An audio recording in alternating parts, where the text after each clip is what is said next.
In this video you will learn an additional method of drawing using charcoal that you can adapt to drawing your own artwork with. Let's get to it.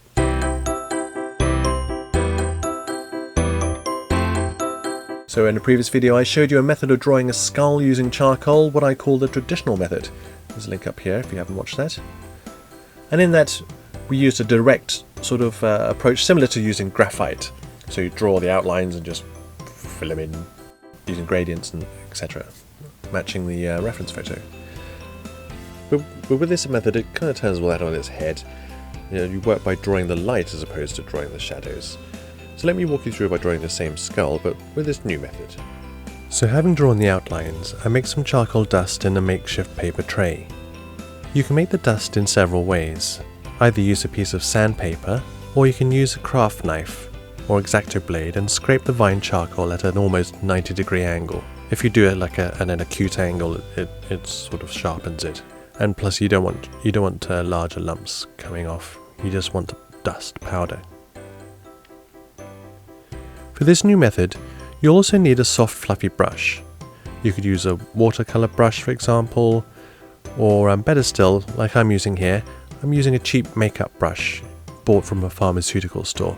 Use the brush to apply charcoal to the dark areas of your line drawing. At this stage, I'm only looking at the image with two values in mind, light or dark. I'm not too concerned with staying inside the lines of the areas either, as we're going to tidy them up a bit later. What's more important here is you don't fall short of any of the border lines to the darker areas you're filling in. The main idea that differentiates this method from the others is that you're drawing in reverse. And what I mean by that is normally you start with the white of the paper and draw in the shadows. But with this method, you fill in the shadow areas, sometimes you might tone in the whole paper entirely, and you use erasers to draw the light. Similar to drawing with white pastel on a tone paper, for example. So some of you may notice that I'm using several different types of erasers while drawing this. First is a putty eraser. This is a soft kneadable eraser that you can mould into different shapes to access tight areas or to make specific marks. Note that this type of eraser is best suited to lifting off material from your drawing surface rather than rubbing it off, so is mainly used by dabbing or rolling on the drawing. Next are the Tombow mono erasers. These are available in two different shapes and is a retractable pen style plastic eraser. These are great for their ease of use and are perfect for texture making. Use a kneaded putty eraser and pinch the shape you need to make negative marks with, usually a point or ridge shape.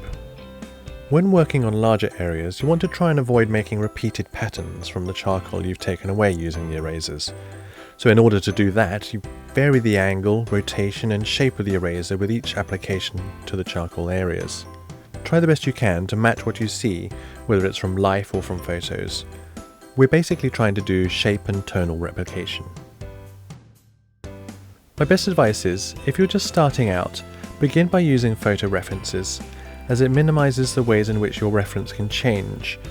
Drawing and painting from life can be altered by outside influences that are out of our control, like light change, decay and wilting, and tiredness if it's a living subject, movement and interfering entities like children and cats. In addition to applying the charcoal dust using soft brushes, I found that cotton buds or Q-tips work very well too.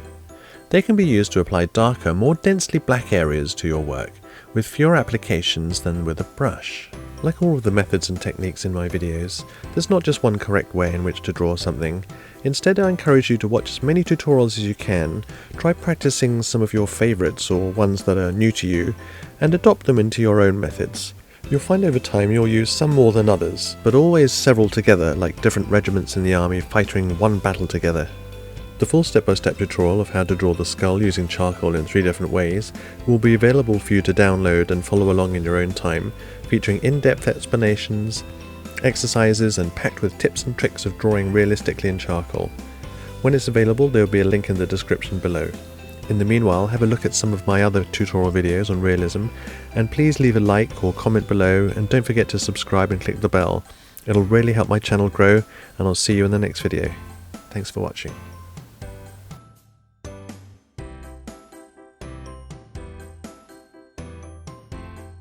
That I call the traditional method. There's a link up here in the description if you haven't watched that. It's not in the description up there.